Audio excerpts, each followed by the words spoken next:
VTubing has become much bigger than it was since Kizuna Ai's popularity, since Mito's revolution, since Myth's EN boom. Whereas before, the options for big and entertaining VTubers were quite limited, now we have VTubers for pretty much most niches and variety of girls and boys weebs can think of. Hot office ladies, cute high school girls, female yanderes, male yanderes, schizos, psychopaths, conspiracy theorists, comfy VTubers, tsunderes, chefs, GFE, BFE, and Plop, plop, plop, plop, plop, plop, plop. Get pregnant, get pregnant, get pregnant! you get the idea. Any anime archetype you can think of, there's probably a VTuber for that. The point is that the scene is much bigger now and varied than before, because back then, pretty much the only available options for a VTuber to watch were different variations of an anime girl. Yes, Babinikus included. There wasn't really any variety or any flavors of different VTubers back then that had any kind of cut, and that was to be expected because the VTuber industry was young. Innovations and great ideas and avenues to expand would require time to be truly realized, and time was not on those VTubers and companies' sides. I've said this in multiple videos multiple times, but let me say it again. Back then, 3D was the norm for VTubers. Making skits in the 3D space was what a lot of VTubers were all about. And because of that, the directors, the staff needed to operate those kinds of machines. The equipment cost, it naturally meant that the barrier to entry to become a VTuber was high. That made it so that very few content creators could truly call themselves a VTuber. Skits were the norm for these content creators too, making it so that you were watching these VTubers as a show more than anything. The VTubers themselves were the public brand, not the company behind them, unlike now. And therein lies the first reason why they eventually fizzled out. See, with the popularization of Nijisanji and Tsukinomito, they brought along two very popular forms of content that eventually shaped the current norm of VTubers right now. And those forms of content were directly opposed to the norms set by the VTubers at the time. 2D avatars and live streaming.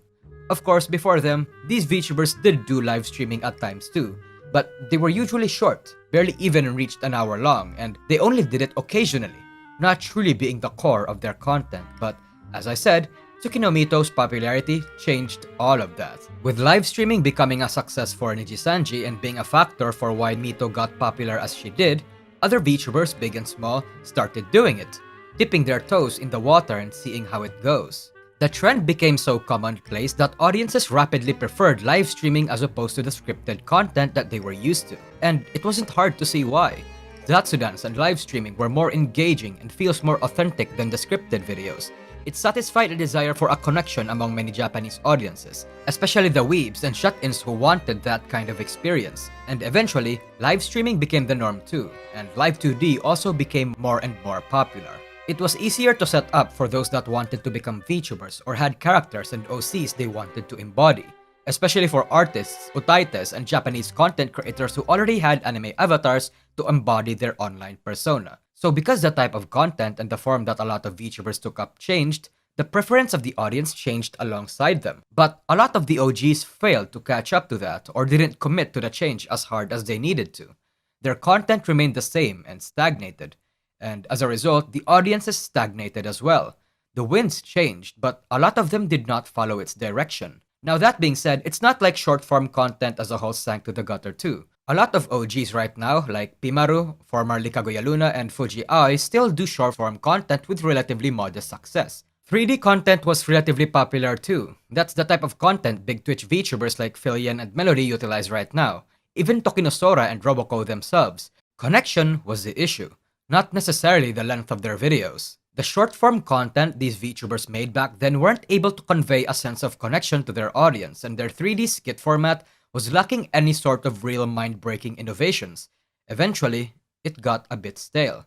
Meanwhile, their competition has innovated in ways they weren't able to achieve or couldn't achieve at all, doing weird and wacky content that would have broken their public image and reputation among sponsors, accidentally or intentionally making funny gags with their 3D models and letting the community have fun with it. The bigger the ship, the harder it is to steer, after all.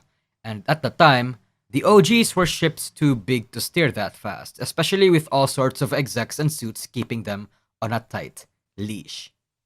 With the change in the VTubing scene's norms and content type, the basis and type of fan content that's going to be produced was naturally going to change. Before, to reach into the greater world, Kizuna Ai and the other VTubers relied on the English community captions, and when YouTube got rid of that, they hired an official translator for their videos, making it so that their videos, even its title, would automatically be translated to English or other languages whenever a non-Japanese demographic watches them.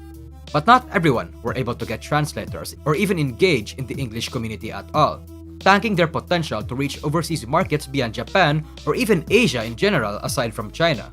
With the popularization of live streaming content, well, good luck translating that live. See, while a lot of people like to look at live streamed content, the vast majority of people still wanted short form content and TLDRs, but they wanted more personality and that connection. Again, as I said, content length was not the problem. They still wanted that sense of authenticity and realness that comes from the VTuber. People wanted the same kind of genuineness, live reaction, and relatability that comes from their live streaming content without necessarily watching all of it, as opposed to such content being scripted. This is where clippers come in. It cannot be understated how clippers literally made tons upon tons of VTubers and agencies, and how some clippers even outright saved entire VTubers' careers. Because with the popularization of live streams, people wanted highlights. There was a massive demand for it, in fact. A few clippers didn't just clip those streams, but even also translated them into different languages, setting the environment for overseas fanbases to form and grow, granting these VTubers foreign exposure. At this time, Nijisanji, and more especially Hololive, benefited from this greatly. However, unfortunately, a lot of the OGs did not have clippers, at least not a lot. Whether that be because there's not interest in them or not enough bilingual fans wanted to support them as hard as Holo and Nijisanji fans did, I don't know. But that's not exactly the only factor, because the YouTube algorithm helped with the circulation of these clips in the first place. See, the reason why Hololive clips dominated the landscape in 2020 and 2021 was because when someone is recommended a Hololive clip, they are usually suggested another Hololive clip, and such clips could involve another member.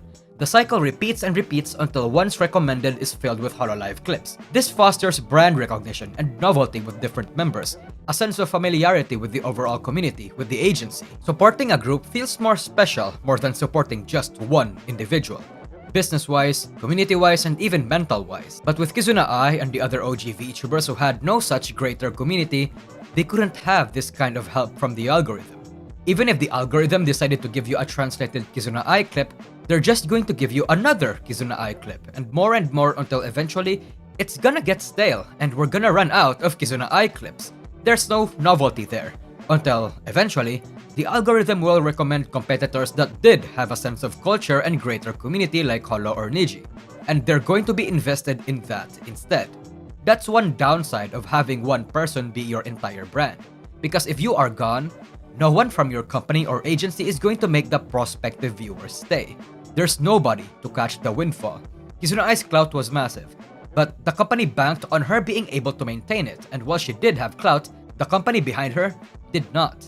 At least, not among her fanbase. The same is the case with other OGs. Because she was alone, there was no brand loyalty. Whereas other groups like Niji and Hololive managed to accrue brand loyalty and clout, not just because the talents are more personal with their fanbase, but also because the other members are publicly associated with bigger members under the brand. The same principle applies to most of the other VTubers and companies behind them.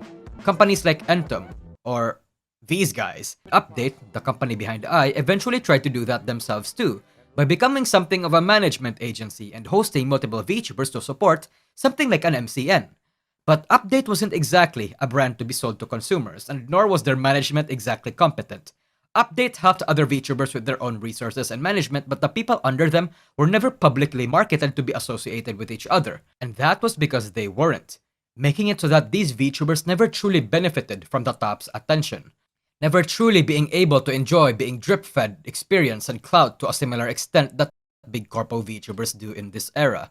As such, Kizuna Ai's anime seemed like it was going to rectify this mistake, a means to market the group that was supposed to succeed Ai and become something that Ai fans will support. And I've already talked at length about the anime itself, so I'll leave you guys to it. All of this is to say that the OGs failed to catch up to the demands of the market and the rapidly evolving state of the industry. They were traditional through and through, not knowing how to play the game everyone was playing. So when the next era of live content and 2D content came in, they were too slow to adapt. Whether that be the fault of these suits and execs for not letting them try new things despite wanting to, or all of the parties involved for not seeing the industry's evolution and not acting accordingly, I don't know. But the schizo in me suggests that it's most likely the former. I feel like I should let you know first, but not everybody disappeared into the void in the universal way that I described. The circumstances for each OG VTubers is different. I'm just telling you all the general reasons as to why they were forgotten. But first, before I get into that, I feel like I have to preface this by saying that some of these OGs actually were wounded by dramas and controversies and behind-the-scenes tomfoolery. Tomfoolery that only exacerbated the issues that I've mentioned so far or started their decline in the first place. Kizuna Ai, for example, had a drama where the company wanted to clone Kizuna Ai to boost production quantity. But misinformation and mistranslation and the failure to address the rumors in the appropriate time led to a lot of overseas fans and even some JP fans outright abandoning her for thinking that the original voice actor was going to be replaced and hating the company for that.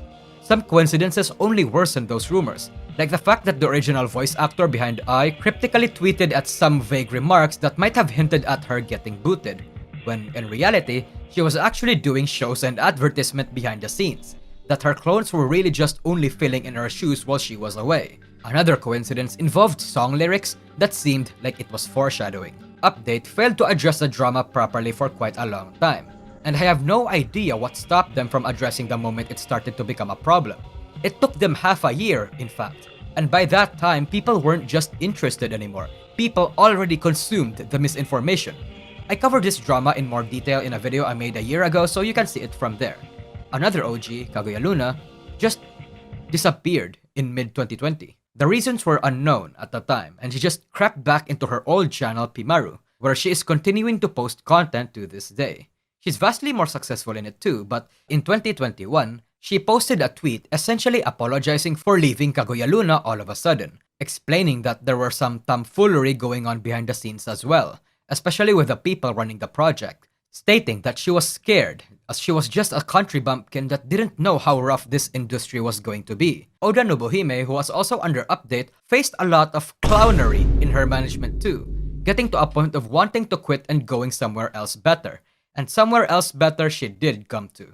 Ailen, Mirai Akari, they all faced some kind of managerial problems in the past that contributed to their lowering numbers, be it affecting their motivation to make content, be it the managers actually stepping in and taking their IPs away from them. All of that just adds up.